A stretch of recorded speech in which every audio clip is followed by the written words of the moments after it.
Hey, spooky friends, and welcome to The Twisted Twins, hosted by Britt. And Kay. And summer is coming to a close. We're back from summer break, baby. Break. Yes. How was your summer? My summer was busy. Yeah, we were all over the place this summer. It was a lot. I was traveling for work, which is just so much fun. Yeah. But yeah, busy summer. How was your summer? It was good. I have some funny news. We have a baby brewing in the tum-tum. And yeah. If you guys didn't see, she definitely pointed at her own tum-tum. If you guys can't see that. I would stand up and be a little ox. So we'll put a picture in. But here's your little baby on the way. Baby. Completely out of nowhere, miracle little rainbow baby.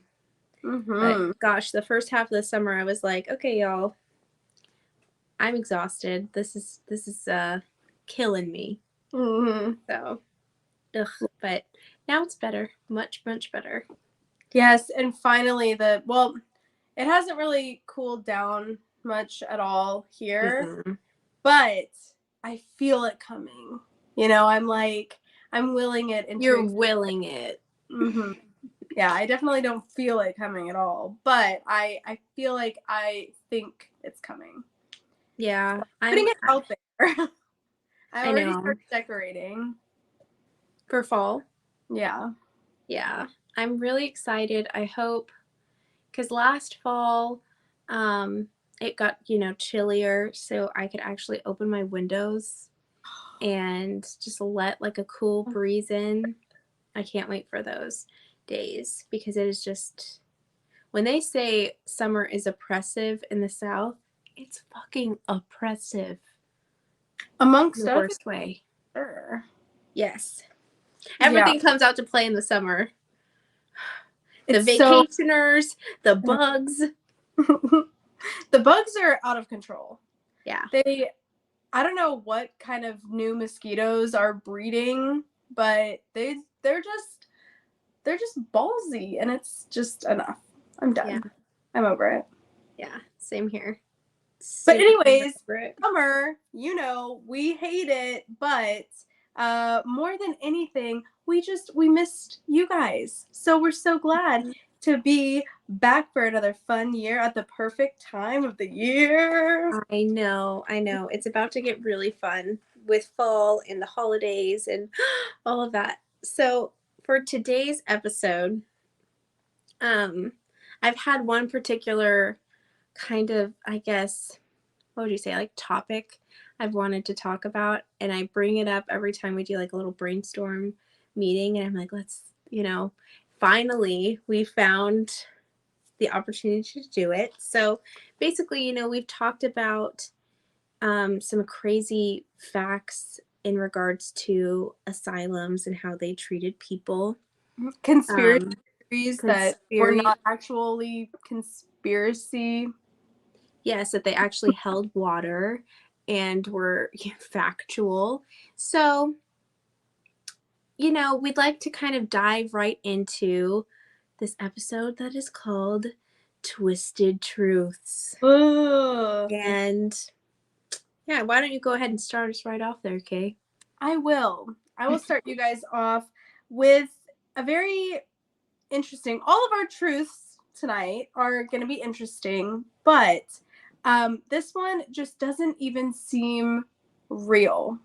But I know, buckle up for safety, because here we go. This twisted truth is that up until the early, I would say more like mid 1980s, it was believed that babies could not feel pain. Oh, I've heard this. Yeah.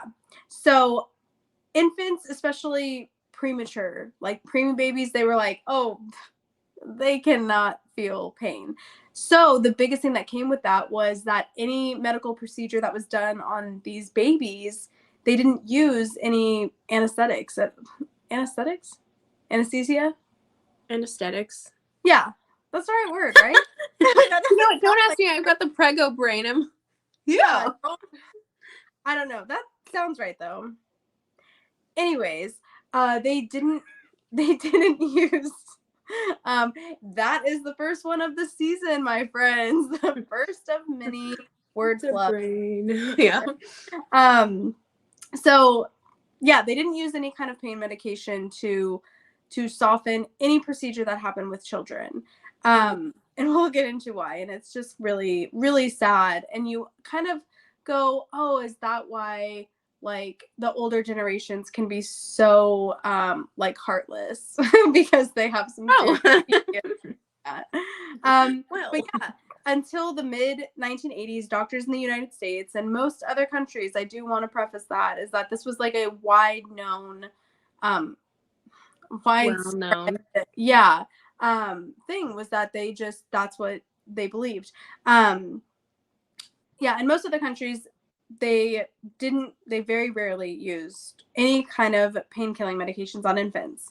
So I got I was reading an article from like Harvard's website or whatever, Harvard Medical, talking about it. And the common practice was to provide infants with a sucrose solution to quiet and soothe. So sucrose, if you don't know, is just a mixture of sugar water. And Britt and I actually have experienced that in modern day, when our children had to have a procedure as very, very, very young babies, boys. They were not given any kind of pain medication, any kind of topical solution. They were given sucrose. And I was going to kill the doctor during that procedure because I was like, this is inhumane. Like, oh my gosh, what in the heck? This poor baby can feel everything. And they said that the sugar water acts as, it like shocks the baby's body because they're not used to so much sugar. So it helps to alleviate the pain. Okay. So like cocaine almost. Yeah. Like cocaine. Yeah. So this is still used today in certain situations. But until the mid 1980s, that was the only solution for any kind of procedure on infants. So yeah, even like hella invasive medical procedures, lancing, needles, sticking, anything like that, it was just they were performed without any anesthetics, and it's just yuck. But by the mid 1980s, textbook recommendations were starting to back the evidence that said, you know, babies can feel this. This is a very serious thing. And it's interesting because research was showing at that time that infants receiving little to no anesthesia, I can't, had increased levels of various stress triggers. They had cortisol spikes. Epinephrine was spiking as well. And they were like, this is interesting because that's the same exact thing that happens to children and adults when they experience insane amounts of pain. You don't say. And, yeah, which you want to be like, no shit, yeah, like what?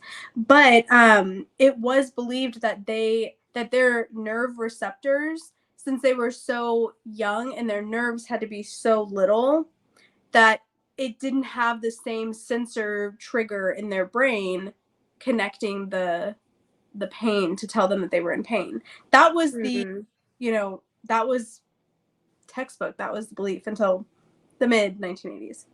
So, so the issue that they were running across with these babies who they were noticing were having these like cortisol spikes and just stress trigger spikes in their body after a procedure, it was breaking down the carbohydrates and the fats that was stored in the babies, which was making the recovery time that much more difficult. And when we really think about the past. I mean, it's just insane. Like, I know a lot of people like to argue these days that, you know, we should be more like we were back in the olden days. And y'all can believe whatever you want. I do not care either way, as long as you're not hurting like anyone except yourself if you choose to, whatever. Anyway, so, but the only reason that, like, it's amazing that any of us are even here today with our ancestors and what they actually had to go through with all of the diseases that we do have vaccinations for now. Just the medical miracles that save our lives, because most babies did not make it. Yeah. Like, even for example, our like great grandmother or great one of those, she had 19 kids. Now, But they all unfortunately made for it. her, huh?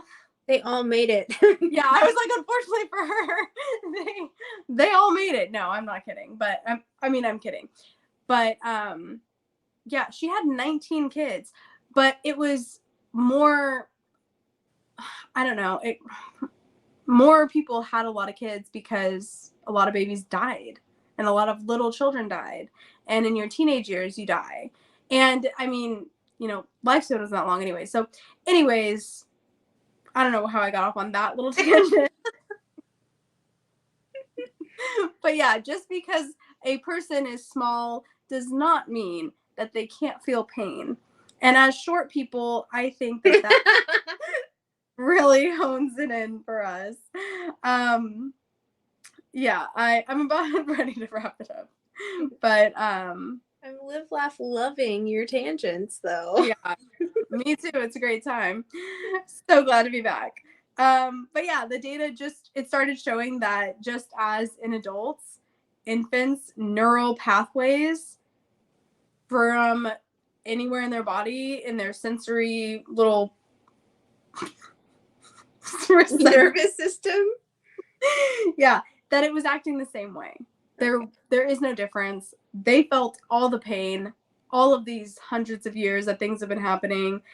Absolutely scary. But in addition, what else they were finding out during that time is that the density of one of the nerves, I'm not even going to attempt to try to pronounce that with me lately, but one of their nerves in the skin in infants is similar or greater than that of an adult skin. So sensing and responding to any kind of bodily injury or damage or pain at all is that much more intense for the baby. Oh, that's Yeah. horrific. Yeah. So it's interesting, and when you think about it nowadays, you're like, that's gotta be bullshit. Like, that's the 1980s, like that was, you know, between 30 and 40 years ago. It's oh my, even older than that. Jesus, how old are we? Okay, like 40 years ago. Yeah, wait a second. Not 40. Yeah. Yeah, 30, 40 years ago. Okay, so anyways, but it's crazy to think that just in our lifetime, we're the first generation to have infants that actually, you know, had their pain diluted a little bit. Because, like, geez, maybe that is why we're a softer generation and the boomers get all mad at us. Like, they did have to suffer a lot more. I mean, imagine, like, you know, sometimes when babies are born with their, like, intestines or their heart on the outside, and they have to get that surgery after just being a few days old or like a week old. And then the fact that they thought that, like, absolutely even for major surgery like that, they wouldn't, like, open heart or something, they wouldn't give them anything. They tried not to. I did see something about them, not just sugar water, but they used certain things that dulled the pain, but they never fully put babies to sleep. From what, yeah, so it was like, it would be equivalent to like a topical solution.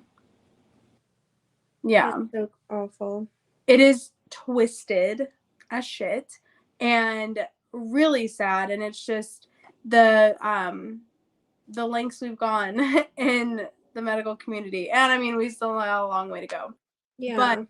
But to know that our babies have the option to not feel pain during major surgery is amazing, and it's only about 40 years old at the most. So That's so scary. yeah, When you think about wild. ew. Very wild and twisted.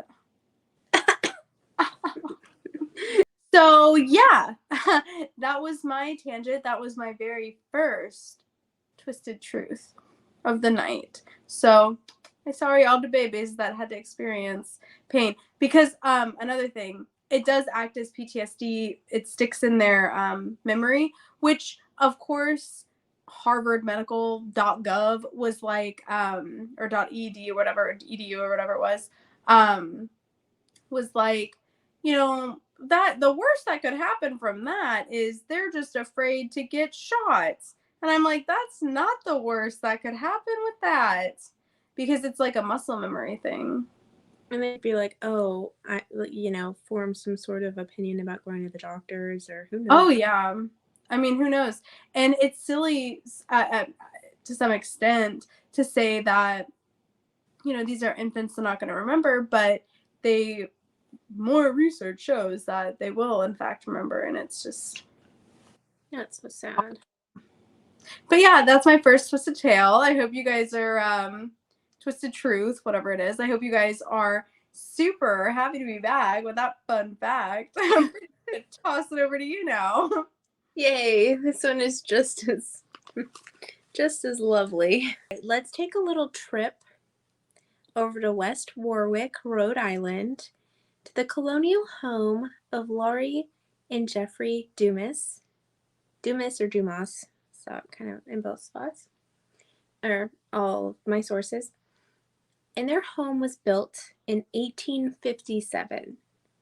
So absolutely like colonial style home in a 13th colony, like very cool.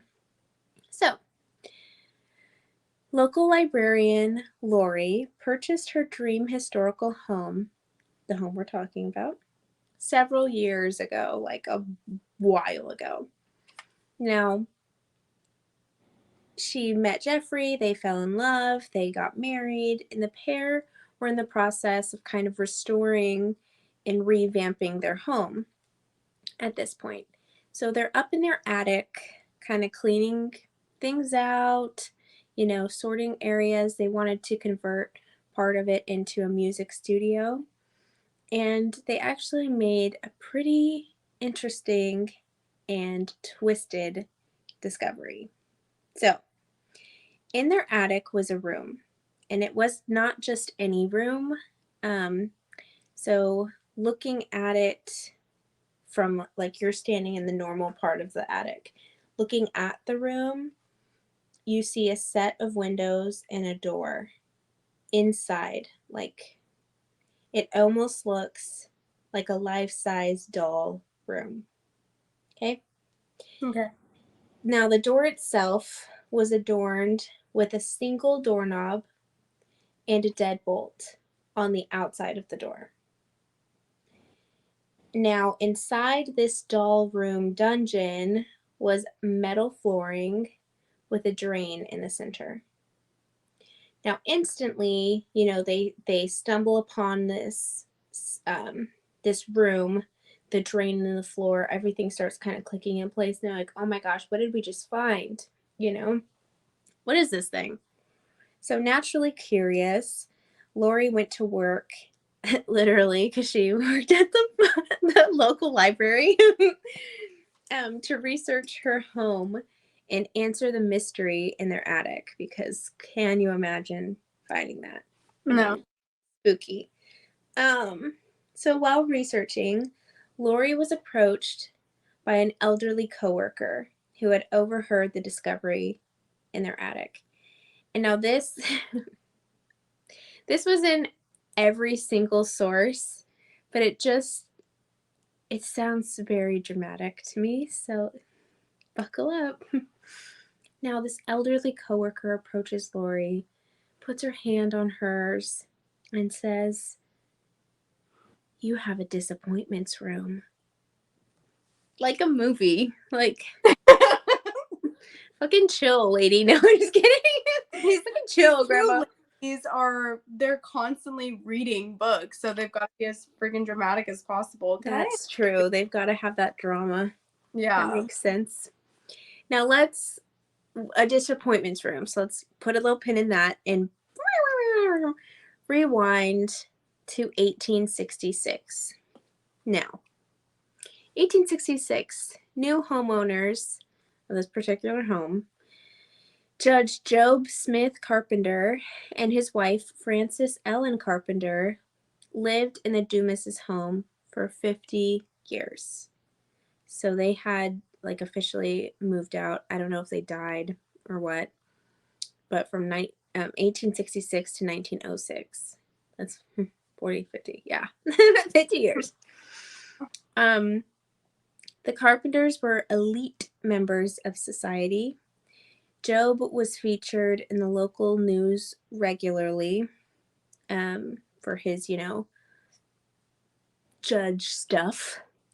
And Lori herself kind of was quoted saying about this and during her research, really, that every time the judge sneezed, it made papers, quote unquote.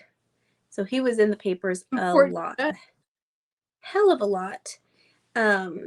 Elite members of society and prominent members of society.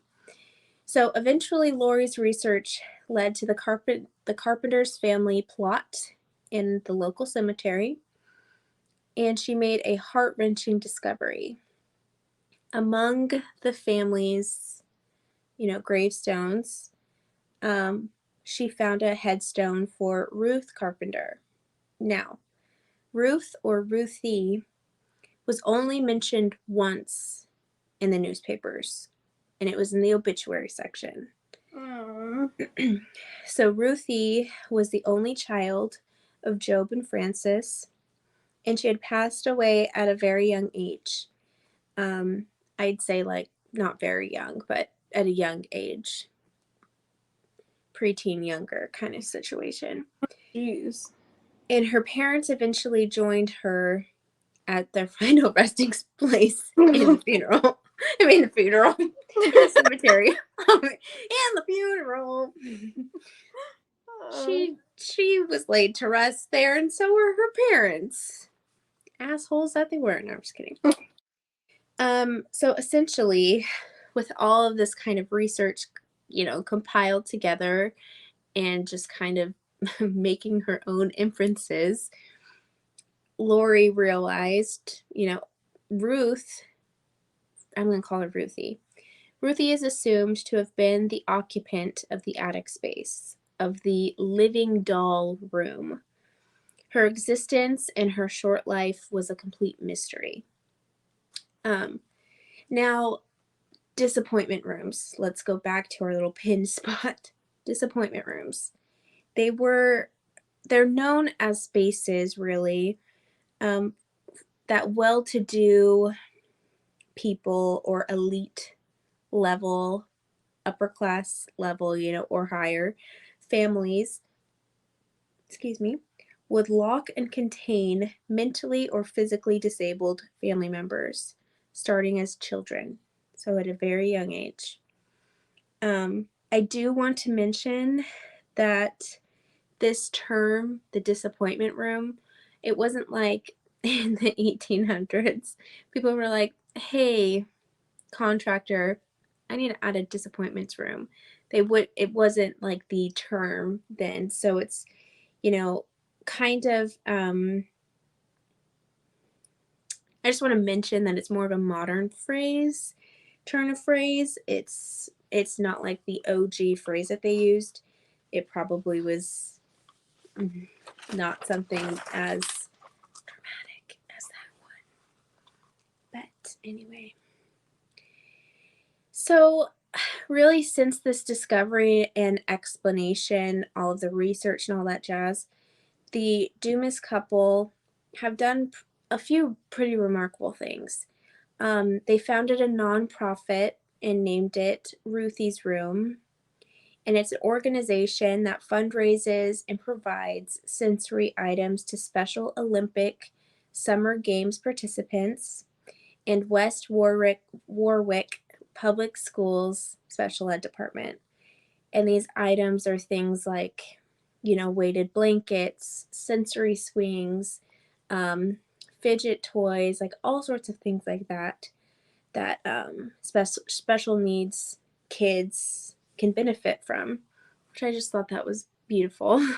Oh. Now this one kind of, it's sweet, but it also kind of, you tell me what you think. So, having, again, after all of this was discovered, they actually went ahead and completely redecorated Ruthie's room, added toys, kind of, furnished it, and as really as a memorial and dedication to Ruthie. But that kind of, They didn't have any kids. not that I saw in my research, but I feel like that is just from our experience. I think it's really sweet, but I also think it's kind of creepy. like attachment, like you're having an attachment. You're inviting her Yes. and whoever else to fill that space. Oh, for sure. And there was one source, because I'll get to it, but one source where they were talking about how her spirit is definitely there. Da da da. I don't know. Maybe it's superstition or whatever, but it's not something that I personally would do. But at the same time, I think also, I don't know how I would handle finding one of those in my house and figuring out what it was. I don't know how I would really handle that, because that's I don't fun. I don't know. I don't want to, Yeah. So I'm not gonna say either here nor there if I think it's 100% creepy as fuck that they did that. But what I will say is, it's a choice. It's a way to react. On a spiritual level, I don't recommend it. I think that, like, not in a house you live in every single day. Yeah. Like if you had turned the house into a museum, that makes sense. But in a house, even then though, yeah, even then, because it's just sad. she was locked in that room for, had to have been a couple years. And in my opinion, I would have, completely cleared that, cleansed that space, had it blessed, and then maybe make something beautiful in the garden for her, because being stuck in that room, it just breaks my heart. But I'm not judging them. It's not my cup of tea. Like I said, I don't know how I would handle that, so I don't know what I would. But I think the intention is really sweet. Yeah. And I love the fundraiser. I think that's beautiful. So to spread awareness on this historical, horror story, the couple was featured on HGTV's If Walls Could Talk show to tell the story of their discovery and the findings from their research. Just so happens that Wentworth Miller, actor and screenwriter, I recognized him from Prison Break, actually reached out to the couple. He was watching an episode of it and was like, hey, this is very interesting. I've never heard of this before. So he reached out to the couple and adapted their story and sold. I gotta condense this. So sorry, it's like a run-on sentence. No. He reached out to them. They connected.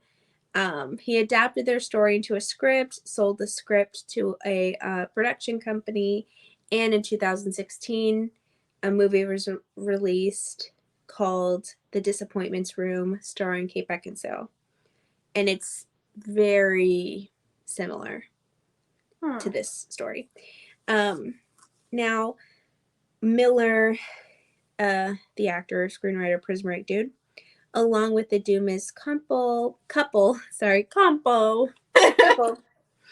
have the goal to not only spread awareness on this horrific historical find and share Ruthie's story, but to, in Lori's words, we want them, and I'm adding asterisks, as in, you know, um, mentally and physically disabled people. We want them with us, asterisk, in society, out and about, not hidden away in a room. Yeah. Which I was like, that's so fucking spot on, beautiful. So that is the story of the disappointments room. I do have a couple culture references I will. that. What? Something I find interesting is, as fucked up as it is, I at least think it's nice that they kept them in the house. You know what I mean? Because a lot, Oh, especially in that time and later on out into the late 1800s, early mid 1900s, where families literally just took their family abilities and dropped them off at an institution and then never saw them again for their mm-hmm. just left them there to rot, to be abused in so many ways, any way you can possibly imagine. So at least them having her in the house with them, you know, when they were, I mean, it's still so fucked up. It really is. But I know. we don't The know what. drain in the floor, like. Yeah. Yeah. And I mean, maybe she was so disabled that was There was no completely other. necessary. And like, I don't know. And then she only lived so long, but we don't know why. There's such little information that you kind of have to just fill in the pieces, Yeah. which can be so scary. But And he was a prominent figure, and back then that was not something that was either praised or just, publicly accepted, which is gross, yeah, but again, yeah, I don't know how I feel about that. I mean, I do know how I feel. It's fucking disgusting, but I do like that at least the people that had them kept their family with them and Yeah. didn't drop them off. But maybe this was before institutions where you could drop them off, huh? Not for, I mean, 1866. They lived there until 1906. She was probably, I could not find anywhere. I was searching high and low like crazy for her headstone. Mm-hmm. Couldn't find her date of birth or death. All it said was Ruthie was their child and she died at a young age, which was really frustrating. And it's That like, is well, interesting. And the I fact that, want to have some, facts behind my story, but yeah, and for him to be in the paper so much, I mean, I get it. It was a different time. It was an oppressive, disgusting time, but like, there's got to be something. I They're know. good at hiding records, but who knows? Whatever. Nasty people. Yep. So I do have a couple pop culture references for this topic that kind of, made me think about it. And like I said, the disappointments room term, I don't know if someone made it up. Wink, wink, wink. Or Did you make it up? no, I didn't. I just Oh, do you I'm think gonna get in trouble. it I was? think it was a because it's not a term that like historians use. Period. Point blank. I don't think that the elderly librarian came up to me and said, "You have a disappointments room in your house." I don't think that was real, but that's just me, and maybe What did it shame on me, call it? huh? Did they say what historians reference it as? No, just kind of like a hidden room in an attic or a basement on a high level of a house. It's not coined disappointments room, especially like that's such. Yeah, what a term. I know. So That's Do why you I think kept saying like, coined after the movie? huh? Do you think it was coined as the phrase to call it after the movie or before the movie? She said it before, but I don't know if it's just a flowery term she used to sell their story to HGTV. I don't know. That's Oh, kind of weird. dude, I'm like, you're throwing code words at me, and I'm like, I don't want to say it like and be completely like shame on me, completely off base, because I just think it's kind of like the fixing up her little dungeon room mhm. and dedicating it's a memorial to you, like Yeah, you're just like um weird. and coining this word or this phrase, this term for a room, but that's literally this is the only case that it's been called that. I just don't buy Oh, it. okay. I get what you mean. Yeah. So I didn't realize that that was the only time it's been called that.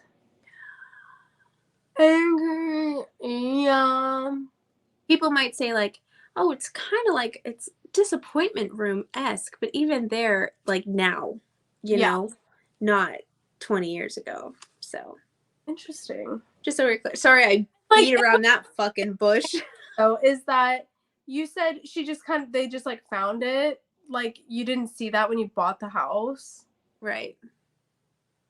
Like, okay. Like She said, our grandma's house has hill room in the garage. It's a like a storm shelter. shelter. Yeah, it's a storm shelter, but it's completely like cemented, and it looks very similar. Oh my gosh! What if it was a disappointment room? No, what's a disappointment room in grandma's house is that thing that goes off the laundry room, up the stairs in that room with no windows. What? The room And with no windows, she had to rip out all the carpet. I didn't go in there though. Did I? Oh, I you don't. have to have. No way. No way. Once I saw that basement, like literally, you walked. Okay, here we go. Sorry, Grandma. Um, you're in her garage, and you. It's like a storm shelter. That's what it is. But Okay. it's a When you big get like there, if there was not a big and people in like Oklahoma are gonna fucking I know. roll their eyes at us. But why does that have to be so creepy? It looks I like know. I've seen a storm shelter that wasn't. So scary. Ew. Yeah. So haunting. Yes. This one, there's something happened. Something happened. No, I'm I sticking. know. But I know. wild. Yeah. Ugh. But I don't want to be so shitty as to say that, but a lot of it is kind of like I said that they don't have like for sure set in stone Ruthie was a disabled child. Right. HGTV in a movie deal Yeah. like What? Amityville, Yeah. the murders that happened there, and then the family that moved in. They all admitted that it was a lie. Yeah. But what happened? There's like 50 fucking Amityville movies that have Mhm. been made, and they're still making them. Okay, The Conjuring. Ew, don't, ugh. No, they were con artists. They lied. Oh, Ed and Lorraine? Mhm. Ed and Lorraine, we got to do an episode on them. You don't necessarily have to cut this part out, No, but I'm not. I felt bad because I'm like, the No, foundation is very beautiful, but at the same time, I feel like you're, like Ruthie, if you were real, and anyone that this may have happened to, oh my gosh. mm-hmm. But this story is fishy. And like it's one thing to make like a historical documentary, but I don't know. I get what And you're the movie, because I've seen the movie, it's been a minute. never It's even been a minute. It didn't do great. Kate clearly. Beckinsale is gorgeous as always, but she's blonde, like blonde. Um, and it's more like spooky, haunted, the dad is evil, kind of like horror movie. So I think, I don't know, it kind of felt like Oh yeah. exploitative, and not so much as let's bring attention to this, but at the Yeah. same time, I don't, it feels yucky to say something about that, about this whole thing. I do think the foundation is a beautiful thing, Mm-hmm. and that's what I'll say about that. So, There you go. I don't What? know. Yeah. So, like I said, I have 3 pop culture references for the third and final time. So Jane Eyre, it was written in 1847. Um, and in that book, the husband locks his quote unquote crazy wife, mad wife, away in their attic on the 3rd floor. Okay. Hunchback of Notre Dame, poor Quasimodo has to live in the church's attic. The Ring, fucking again, poor Samara and her creepy gifted ass locked away up high in the barn, the attic of the barn. So those were like the 3 that I thought of, but I was like, because I mean, even though Samara was so scary and very, Well, she very was creepy, because of what they did to her. and she was, she had those like gifts or whatever, but at the same time, it's like, But her mom was a psychopath. um, it's been a minute. She was like, Because she had the powers, that's why her mom locked her up there and then like hated her and then killed her in the well and then threw her body in the well. yeah, yeah, yeah. That's why. Poor Samara indeed. Yeah. Oh, But poor Quasimodo. I yeah. always think, like, God bless. And those are not the only references at all. Like, I saw in a couple places, and I completely forgot about this myself. In Harry Potter, Dumbledore, his sister Yeah. was locked away somewhere in their Potter home. himself. Harry, Harry himself, for real. And I'm sure that you could think of all sort of like disappointment room-esque sort of situations, but Right. I also don't want to coin it as that because I We're kind of, sure. I don't know about this chick. huh? I said, we're just not sure. We just don't know about this chick. Yeah, I get, like, if you are interested, Google disappointment rooms in America, truth, and you'll see what I saw. It's very Ah. interesting. It's like, I'm not even kidding, like 2 or 3 pages on Google of film related stuff, which I understand. It was made into a movie. Pardon me. And then I got a lot of my information off of their Facebook page for Ruthie's Room, the the nonprofit organization, because they have like their story on there, and local newspaper. Did I ever say that?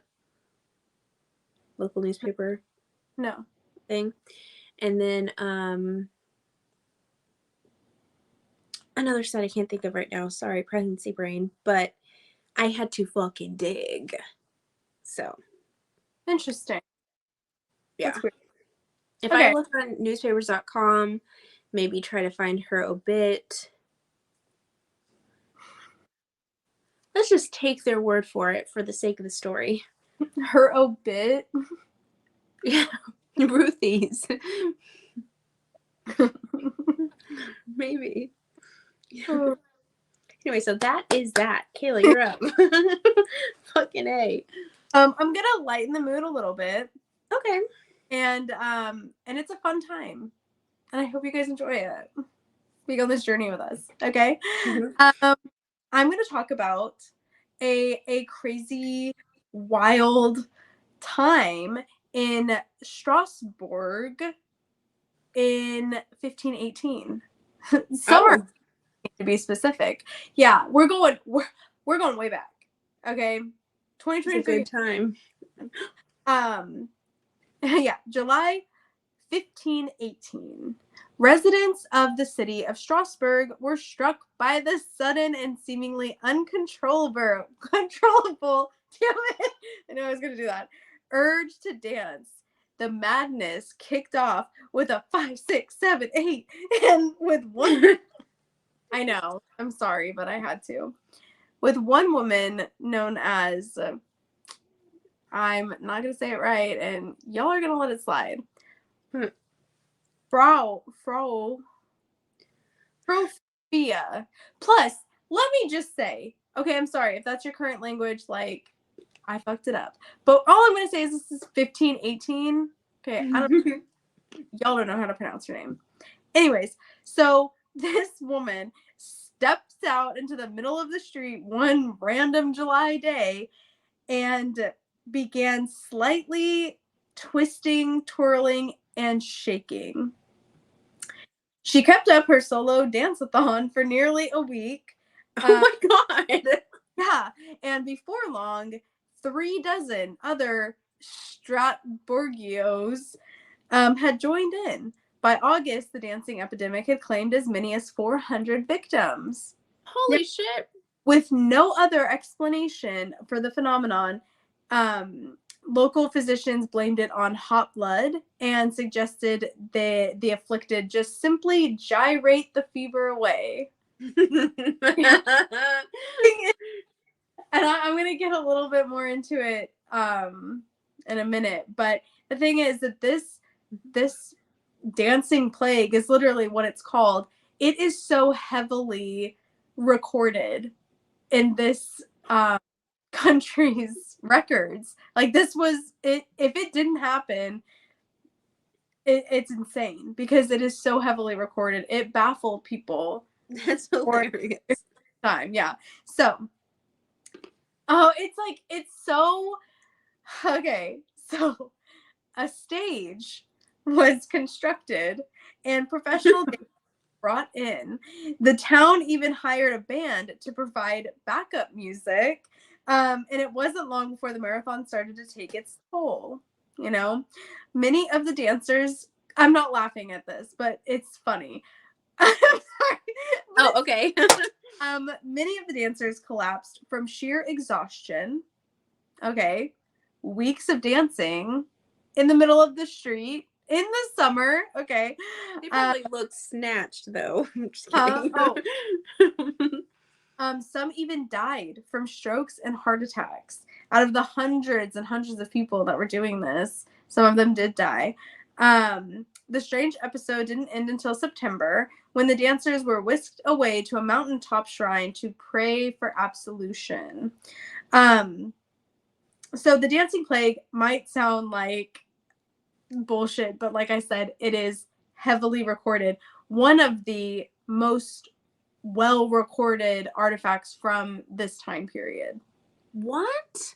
Yeah, it is heavily recorded. And this is not the only time in history that this has happened.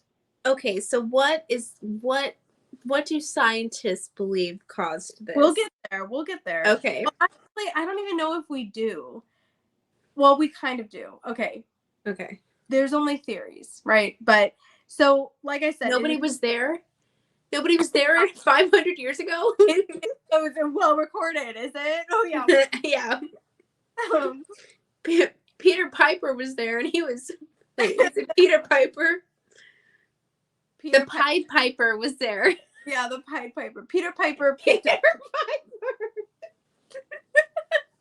He picked those pickled peppers. Pickled pepper. God damn it, Peter Piper. Anyways. So yes, it was incredibly well documented. And it is also not, like I said, the only known incident of this kind. Similar manias took place in Switzerland, Germany, and Holland, though few were as large or deadly as this one. So sad. Insane. Fucking I didn't get exact, of course, because it's so heavily recorded. I didn't get the exact death toll, unfortunately.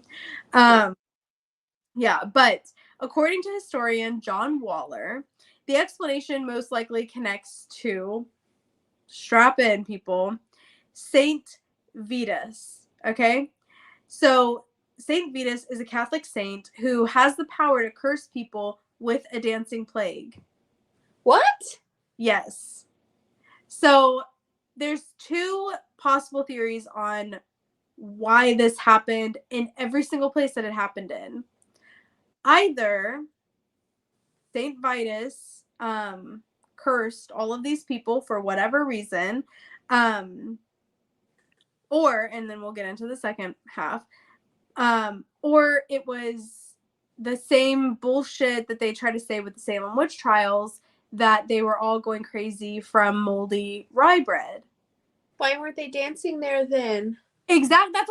That's literally, that was my literal, like, stop sign. Okay, so if it's the same thing, I didn't see any of the Salem witch people gyrating in the middle of the streets uncontrollably at the time. I would just like to say that. I mean, I didn't see anything because I wasn't there. But maybe. yeah, that, and it also wasn't, maybe it wasn't as heavily recorded as fucking 1518. But so when with the horrors of the disease and famine that were sweeping their nation at the time, I don't know, with the shit about Strasbourg in 15, I don't know what kind of famine shit was going on over there, but it was pretty intense. Right. So that, coupled with the fact that everyone believes that it was Saint Vitus, the superstitions, that is what held true. They think that with all of that stuff going on, that Saint Vitus, or at least the idea of him being able to do that, triggered a stress-induced hysteria that took hold of most of the city. So whether he did that, which it just, like, also, we're not Catholic, so I don't know. And if someone is Catholic and they want to try to help us understand, what in the fucking saint that will curse you to dance nonstop? Yeah. One, sounds like a great time. I'm sure that. And two, like, literally, that blows my mind. Yeah. So again, the only other theory out there, and there's no proof, they didn't dig up moldy rye like they claim to in Salem. Okay. Right. That's just a theory. They're like, it could have been this, because that might make sense, maybe. Is that either or they were just a random cult that, like, came together to try to cause, like, craziness. Okay. But then that doesn't explain why it happened in all those other countries as well. What? So it could have just been a bunch of crazy people acting crazy. It could have been the idea of Saint Vitus plaguing everyone. It could have been the real plague from Saint Vitus for whatever reason, or it could be that they actually accidentally ingested ergot, which is a toxic mold that grows on rye, and it causes spasms and hallucinations when ingested. But it just seems like something mystical. Yeah, it does. It, like, when you first hear about it, like, oh, multiple countries have been plagued with a dancing plague where they can't stop dancing. That to me literally sounds like a curse. Not like a, well, I mean, a lot of people died, so maybe it is like a black magic curse, but something where it's like, you guys are pissing me off, boop, and then they're just, like, dancing nonstop. I don't know. That's so crazy. Yeah. Maybe there was something in the air or in the water, or I don't know. I mean, that's one of the theories, is that there had to have been something that made them all lose their mind. But for them to all lose their mind in the same way, too, I just find I mean, it's possible, but I don't want to give up hope that St. Vitus was like, you know what? Fuck you, Strasburgians. Dance the night and away. All you guys over here and over here and over here. Oh my God, I just thought of, maybe it was the Sanderson sisters, because they made, that's what they did to them in the first one. they put the curse on them, on all the Oh, parents. dance. Dance until you die. Which also, I had a fun fact that I wanted to bring up that I thought was. That's so good. I was watching Hocus Pocus last weekend, and in the very beginning, the book, right, her spell book, it like zooms down and it says Hocus Pocus, and then it like or whatever, you know. There's multiple little fun things on there, but what I found interesting is on the top of both of those, there's the Scorpio sign and the Gemini sign. I know. Really? Yeah, I was like, oh my gosh, how funny. Oh, spoiler alert. My sun's sign is Gemini, Britt's sun's sign is Scorpio. So Yeah. very interesting. And I'd never noticed that before either. I don't know why it jumped out at me, but I did want to bring that up because I thought that was cool. But yeah, I'm gonna have to look it for it. they cursed them to dance. So why couldn't Saint Vitus? It's his literal job. Right. Yeah, crazy stuff. But on that note, hopefully, do you have one that's like not a damper, or are you gonna dampen the mood again? I'm gonna really try not to. This one is Don't Mind My Papers. This one is creepy to me. Okay. Creepy. All right. So, Buckle in, guys. buckle up for safety. Here we go. So the, phrase Saved by the Bell, not your 90s TGIF program with Screech, but the OG birth to this phrase, is what I will be talking about for this topic. And it's creepy. And it's creepy. Okay. I'm ready. Okay. I'm freezing. Sorry. In the middle of summer. I know. I think the AC is blowing right on my body, and I'm like, okay. For reasons I can only assume were based off some sort of superstition, fear of some like vampire or something like that. Wait, pause for. Your next one is vampires? No. Aw. Okay, go ahead. Okay. Recently deceased people, or people, they didn't discriminate on who they unearthed and who they didn't, were unearthed and dug up from their graves, and their coffins were marked with signs of being buried alive. Oh. Whether it be claw marks or damage to the inside of the coffin. Can you even imagine mummy? Oh, the mummy? Whew. Whew. I mean, can you imagine regardless? But that's what my mind just went to because the fingernail marks and the sarcophagus. Sorry. And him carving. Mm-hmm. Yeah. Now, a common enough medical condition known as catalepsy was a culprit and a reason for many of these living burials. Now, catalepsy, if you kind of like take that word apart, think catatonic, and then lepsy, think of, Epilepsy. Like a seizure condition, or like a medical disease that, can have prolonged effects, I guess I would say. So catalepsy is when a patient goes into a state of muscle rigidity, where their muscles are rigid, they're completely unresponsive. Rigidity. Rigidity.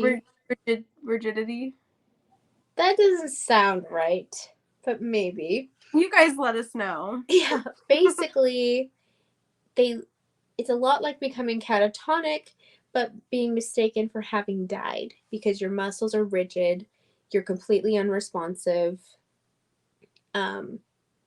like slow breathing, low pulse, all that. Now, this apparently was so common back then that many gravekeepers and morticians had what they called waiting mortuaries or hospitals for the dead. Um, People would suddenly die or become catatonic in these potentially cataleptic ways.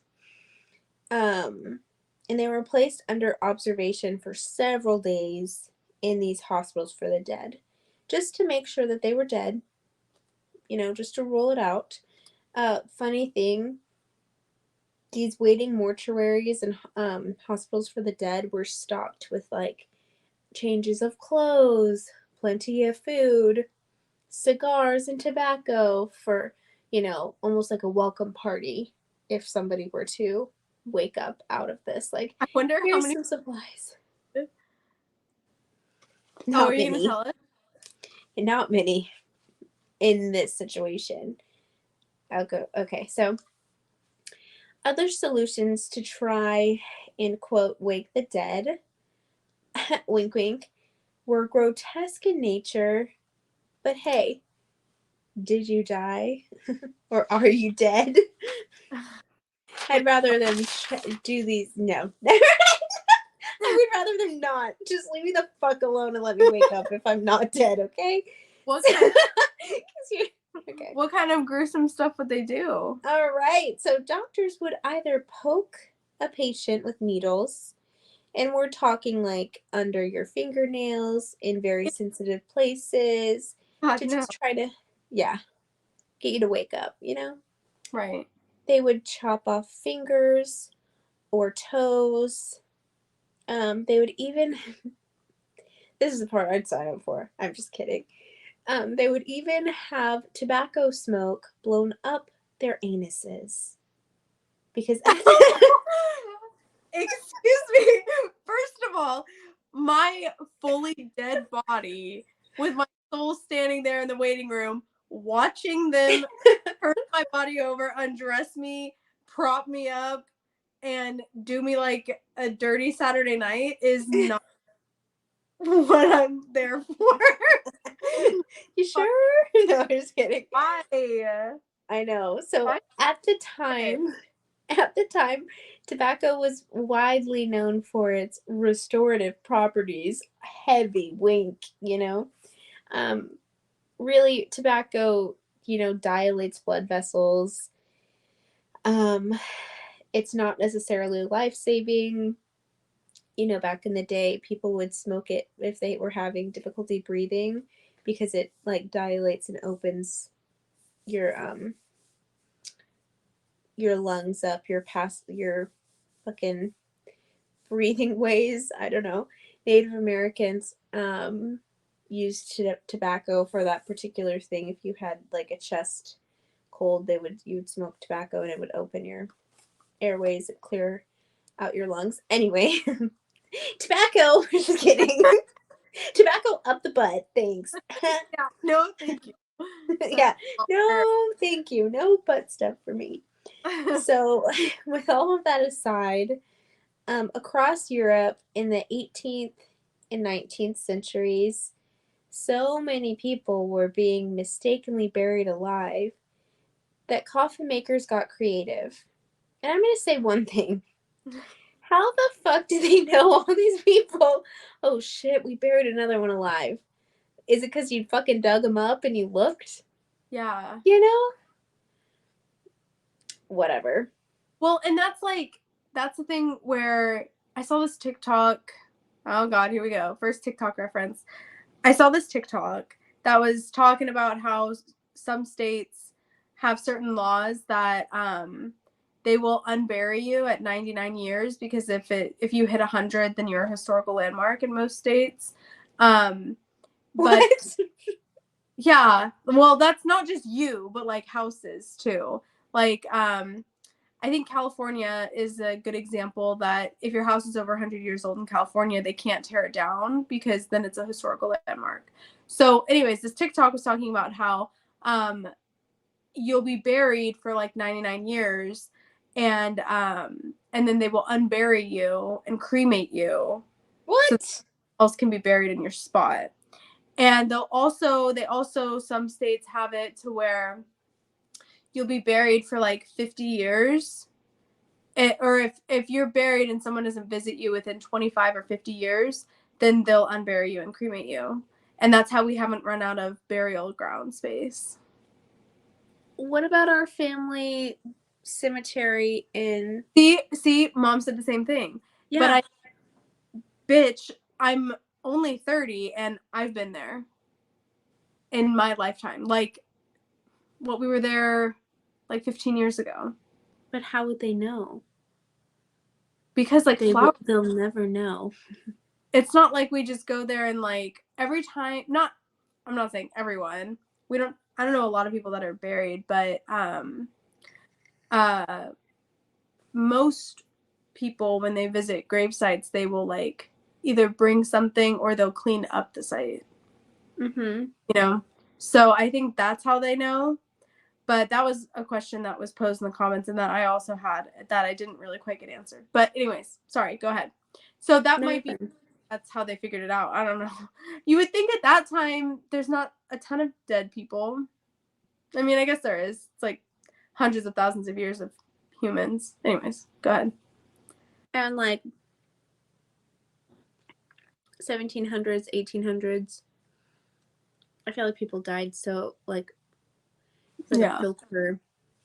But at the same time, I think it's weird that they knew, like, hey, we have a problem. Yeah. all across Europe. Oh shit, we're burying people who are alive. There's only one way you'd know that. Like, what is it? Catalepsy? Do we have that today? Catalepsy. Yeah. And it's but you still have a pulse. Yeah, yep. So the was is they weren't checking people's pulses. They didn't know how to. No. Their pulse would slow down, their breathing would greatly slow down. And nowadays it's definitely something where like if you know the certain, but I don't know. I mean, like who's really checking? I don't know. Anyways, back then. So coffin makers were getting creative because they're burying people alive, and oh geez, too many fucking people being buried alive. Didn't blow enough smoke up their ass to wake them up. Is that where that phrase comes from? Yeah, could be. A twofer. You get saved by the bell and blowing smoke up their ass. That is so wild. Yeah. We will look into that and verify for sure, but that's wild. Go ahead. Mm-hmm. Don't be blowing smoke up my ass. Don't do it. Do not fucking blow smoke ass. That's the last straw. So these new and improved safety coffins is what I'm gonna call them, and they're called online as well. Safety coffins, if you will, had some mechanisms within them, and I'm kind of go through the different kind of mechanisms. For instance, there was a horn mechanism. So you know the things on the playground where like on one end of the playground and you're like, hello. Yeah. And it travels. Hello. Yes. It's like that. So the idea would be the horn is on the surface, goes down to the coffin, and the person, if they're trapped and they wake up, they can shout, and hopefully a passerby will hear them and say, shit, this person's alive. So the horn, obviously. This is fucking foul. So some safety coffins had, instead of having a horn, they had the same kind of idea, but instead they were a tube. So the tube was out to the surface and it connected all the way down to the coffin. Now, every day, the cemetery groundsmen, or groundskeepers, I should say, would come by and literally take a sniff to check decomp on the person in their coffin. This is the thing. Okay. Yeah. This is the thing. I'm starting to, I don't want to say it, but I'm starting to understand why they were digging all these bodies up. Because you know how, and this is like so gross, and I really do apologize for even saying it like this, but you know why, today men morticians are Oh not no. often. They really try to just hire women as morticians, which, I mean, I'm not saying they're here or there, women are gross too, but maybe that's why they were realized, maybe that's sniffing. Sorry. Anyways, I but don't smell decomp today. Maybe tomorrow. Bitch, those things would be smelling. well, I mean, It don't take long. when you're buried underground, that gives you what, like 13 hours of oxygen, is that right? I don't know, but a short amount of time for oxygen. Yeah. Some safety coffins had kind of like a quick pull trigger sort thing. They would have a small supply of poison just in case, you know, the person woke up and was like, there's no way I'm getting out of this. I have to kill myself. So I just like imagined like fucking Alice in Wonderland. Drink me. Yeah. You're buried alive. But like, it's not like you can see anything, so you're in there. Oh my god, I can't even imagine. Oh my gosh, you're right. How would you even know? Like, what is this in my pocket? What is this?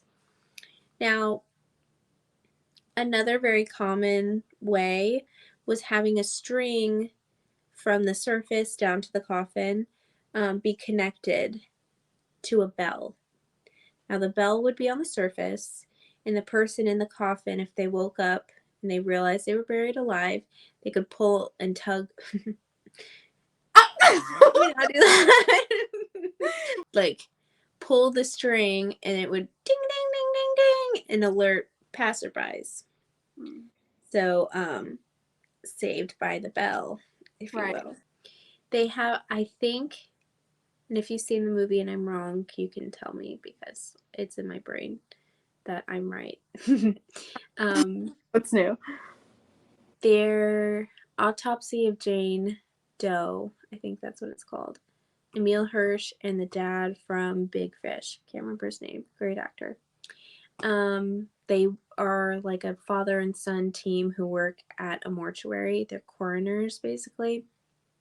And this woman comes in. Anyway, it is such a good movie, Kayla. If you haven't seen it, you have to watch it. It is like you will never see the ending coming. Anyway, there's one point where there's a man, dead man, obviously, and I think he has a bell on his toe. So they hear like the bell ringing, and it's like, Oh, in the when he's in the freezer. something like that, either in the freezer, the hallway, or something. Yeah. But it's like ding, ding, ding, ding. So anyway, I vaguely remember that, but I don't remember anything else from that movie. Maybe I've just seen it so on good. watch. You know how I am. Yes. Know how I am. Yeah. No, I really liked that movie. I wish I could watch it again and not know what it was about. Maybe in like 80 years when I have dementia. No, I'm just kidding. Hey, Anyways. bitch. Hey, I'm gonna be 116 when I go. Just kidding. Um. So, uh, different kinds of safety coffins, above surface burials. So some countries pulled almost like a Snow White, and had the possible deceased person in a glass paned coffin to check for like, excuse me, condensation from like breathing. So if there's fog, then they're alive. Let's let them out. Other coffins were locked in a way that the person was buried with a set of keys, and they could like unlock the coffin and get out. So that was another way. Now the Bell safety coffins were by far the most common. Saved by the Bell again. Don't forget. And sad to say, there are 0 records of people being saved by safety coffins. Literally none. My head, it's probably CO2 poisoning. Yeah. But and it's dark. It's not like you have a little flashlight or a fucking like what are those things called you break? Glow stick. Oh, Yeah, I can't. That is such a huge fear of mine. I know. Claustrophobia at its finest. I did, by the way, pull up the origin of blowing smoke up your ass. Do you want me to read it? You guys want to Yeah. know? Okay. So this is from gizmodo.com. So super reputable. Never heard of them. But when someone is blowing smoke up your ass today, it is a figure of speech that only means one person is complimenting another insincerely most of the time in order to inflate the ego of the individual being flattered. Back in the late 1700s, however, doctors literally blew smoke up people's rectums. Believe it or not, it was a general mainstream medical procedure used to, among many other things, resuscitate people who were otherwise presumed dead. In fact, it was such a commonly used resuscitation method for drowning victims, particularly. Oh my god. Equipment used in this procedure was hung alongside certain major waterways, such as the River Thames. People frequenting waterways were expected to know the location of this equipment, similar to modern times concerning the location of defibrillators. What the fuck? Don't blow smoke up my ass. You know what? You learn something new Yeah. every sure day. Do. That's sure do. That's crazy. So not one, but 2 phrases. Saved by the Bell and smoke up. Don't blow smoke up my ass. There you go. Yeah. Now I want to say, like I did for Disappointment Room segment, I have pop culture reference where I've seen this in like a film. The Nun. It's That's what I'm thinking of, not whatever movie you were talking about before. The with Nun. the bells. Yeah. Yes. That whole cemetery had bells, I think. Yeah, that And might it be was like the ghost story, the scary story. Yeah, definitely from The Nun. Yeah, that was creepy. That cemetery had bells, and the bells would go on and on and on for fucking ever. And I'm pretty sure about this one, but like I said, if I'm wrong, let me know. Dracula. It's a series, a mini series on Netflix. If you haven't seen it, you really should. It is such a good one. I'm pretty sure in like the first episode, it features a cemetery in Transylvania with bells on the gravestones. But I might be I might be blowing smoke up your ass. I might be doing that actually. So Don't. I say no thank you to the smoke up the ass. But I know. oh god, what is happening there? Yeah, I say No thanks. smoke up the ass, and I also say no thank you to being buried in general. I don't care if you're gonna put a bell with me or not. Just don't bury me in general. Could you imagine hearing a bell and then being like, I have to go get someone to help, and then you go Yeah. get someone and you're as fast as you can, you're digging them up, and then you open it and they're fucking dead? And what I want to know, how the people that did wake up, okay, before they created the safety coffins, they must have woken up right after being buried. You know what I I mean? don't know. Yeah, I don't like within the day. know. Yeah. I don't know. Yuck. The reason I asked at the very beginning of yours is it was yours about vampires. It's because mine is about burying stuff and vampires. Oh, cool. This one, it's like, bear with me. There's a lot of like flipping back and forth between like quoting the actual story and then my own like legitimate research. So bear with me. It's a little bit, but it's gonna be good. Okay. I talk about the Great New England Vampire Panic. Yeah, I know. Um, in the 90s, it was 1990, children were playing near a hillside gravel mine. They found yeah, what in the fuck? But Why? 90 kids for you, that's just what we did. When they cross some graves. Yikes a dudes. Okay. One child ran home to tell his mother, who was skeptical at first until the boy produced a skull. Oh, fuck that. Because this was Griswold, Connecticut in 1990, police initially thought the burials might be the work of the local serial killer. Mike. Yeah. Sorry, I'm not laughing at the serial killer. It's just like, what a fucking time to be alive in Griswold, Is this a Stephen King story or what? Yeah, no, it's not. And so they Okay. they taped off the area as a crime scene.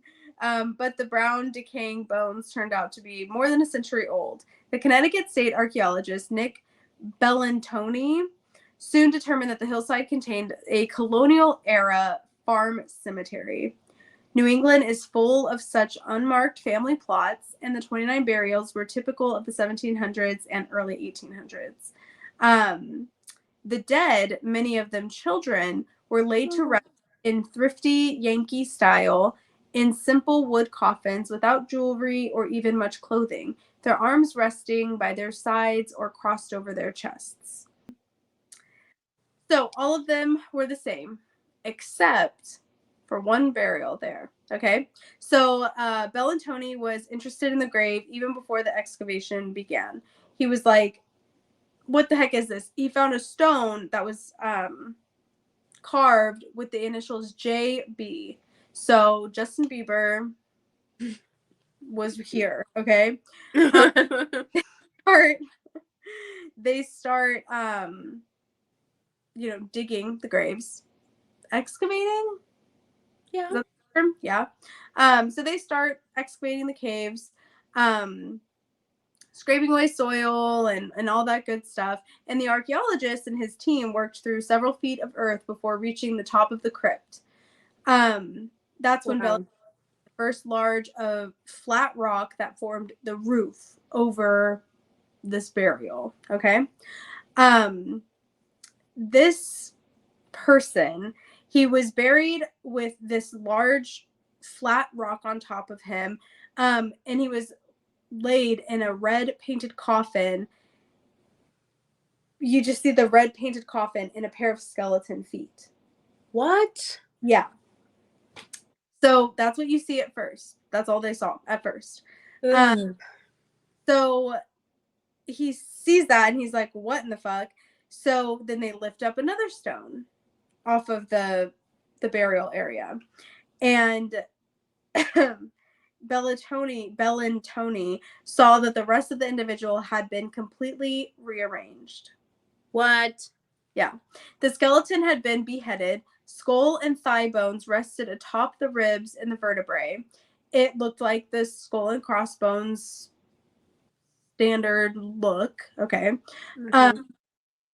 And he is quoted to say that he had never seen anything like this in his whole life of being an archaeologist. Subsequent analysis showed that the beheading, along with other injuries, including rib fractures, occurred roughly 5 years after death. Somebody had also smashed the coffin. Yeah. Which, in my head, I'm like, you got all these large ass rocks on it. Did they smash the coffin afterwards, or is this just over time? I don't know. Oh, that's a good point. Yeah, that was my first thing when I read it. Again, I got this off of the Smithsonian website. So there's a ton of information on there. If you guys want to read the whole article, definitely do, because it's wild. But we're gonna get into it. The coffin has like a boot print. Ew. Where it got kicked or something. Yeah. So sorry. One of the archaeologists on the team had again, like one of like your last story. One of the archaeologists came up to Bellantoni and said, "Have you ever heard of the New England vampires?" "Why? I sure have not. Please." Were they in a disappointment room? So, in 1854, a neighboring Jewett City, Connecticut, townspeople had exhumed several corpses suspected to be vampires that were rising from their graves to kill people. Oh. Many of the other vampires, like Justin Bieber, JB, had been disinterred, grotesquely tampered with. Yeah. And then they were reburied. So the posthumous rib fractures began to make sense when they started digging more into what happened in that neighboring town during their vampire hunt. Okay. Because most of the records show that in order to kill a vampire in this, in the late 1800s in Connecticut, you had to remove the heart and burn the heart of the dead person. Okay. So doing that, you're going all through their cavities. So they're like, okay, that explains some of the rib fractures, at least, of JB. Homie fucked up. So that makes sense. Those scholars today still struggle to explain the vampire panics. A key detail unites them. The public hysteria almost invariably occurred in the midst of a savage tuberculosis outbreak. Yes. And be a little mindful of the time period. This is 200 years after Salem, right? Roughly. Yeah, that's right. And it's kind of in that same, it's like that New England area. So tuberculosis hits, and medical tests showed that JB did test positive and died from tuberculosis, or a lung disease that was very similar to it. But this a rural family, oh, I hate that word. Even though in your standard country family that subsequently fell ill with tuberculosis, the survivors of the family, if there were any, would have immediately pointed the finger and said that it was vampires were coming in and preying on their soon-to-be dead family members. So that was kind of like the standard, which is very interesting. Yeah. So then they started unburying the bodies to make sure that they don't come back, and just completely dismembering them and rearranging them, ripping their hearts out, burning them, and then reburying them. The particulars of the vampires that were dug up, though, vary widely. In many cases, only family and neighbors participated. Okay, this was a very low-key, backcountry, New England, weird-ass shit, okay? But sometimes town fathers voted on the matter, or medical doctors and clergymen gave their blessings. Some communities in Maine and Massachusetts opted to simply flip the assumed vampire over face down in the grave and leave it at that. But in Connecticut, Rhode Island, and Vermont, they frequently burned the dead person's heart, sometimes inhaling the smoke as a cure. Okay. And also they did that in Europe too as well, because this was widespread. This was a vampire panic. Okay. It's before all the vampires went and got hush hush about their Yeah, whereabouts. big time. So, so some in Europe beheaded the suspected vampire, while others just bound their feet with thorns. Jiminy. And poor JB got, I feel like he got so fucked up. Like, Yeah. fully little piggies on top of the coffin, just standing there. Gross. It's just too much. Um, What were there's you say about the?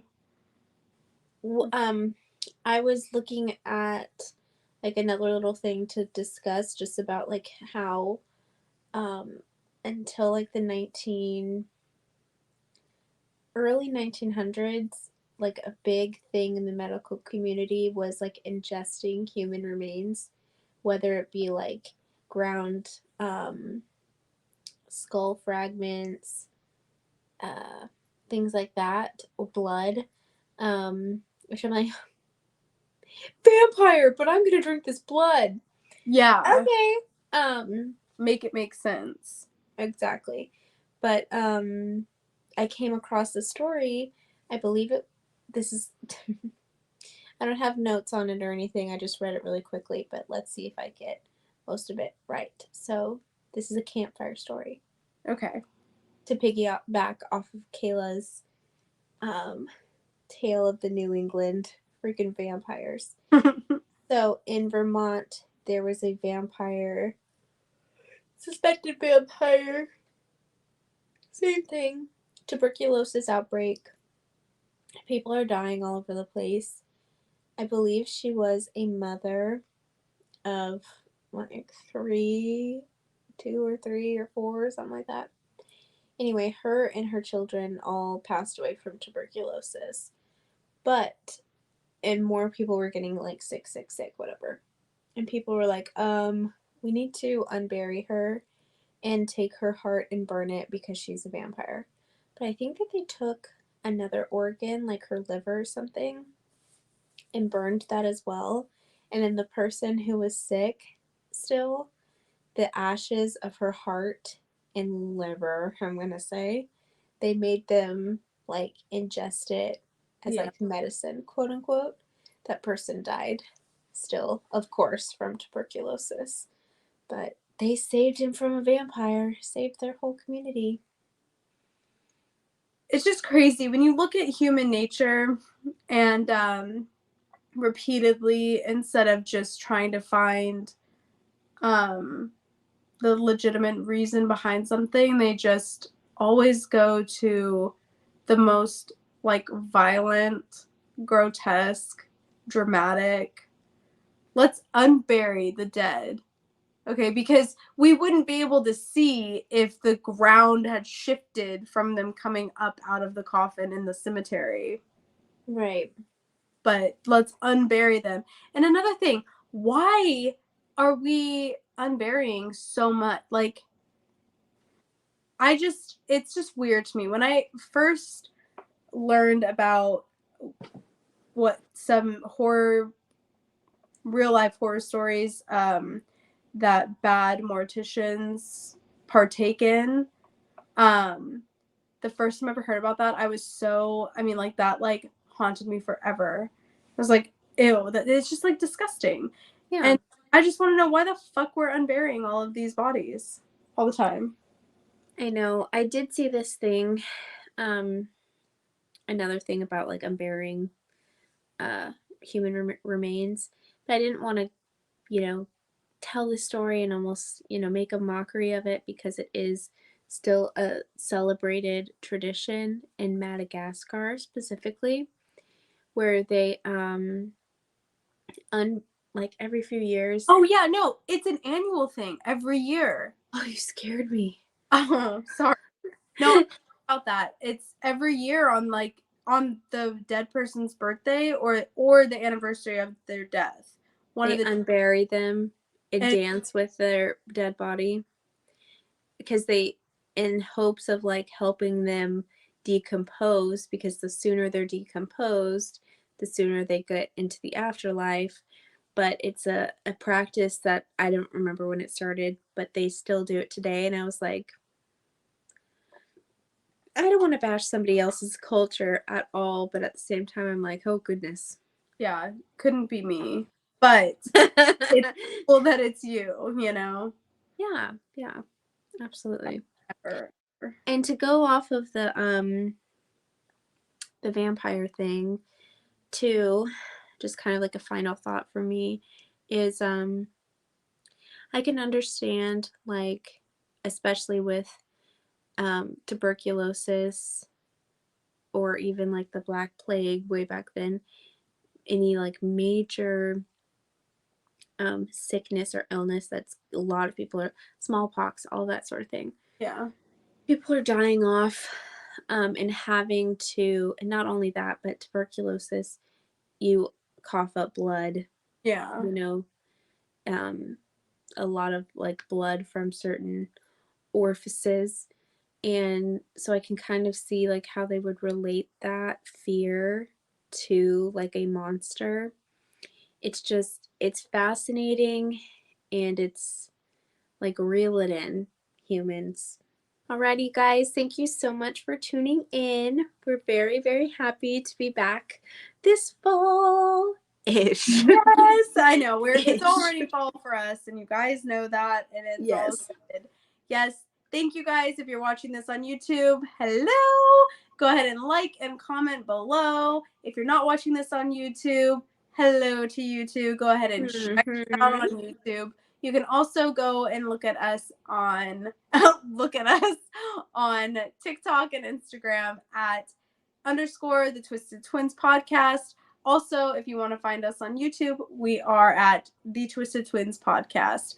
If you have any crazy stories, if you are one of the vampires from the New England Vampire Panic, we would love to interview you. Go ahead and send us an email to thetwistedtwinspodcast@gmail.com, and we'll get right into scheduling that. Thank you guys so much. Thank you guys so much. We hope you have a wonderful week. You take care and stay Stay twisted. twisted. Bye. Bye.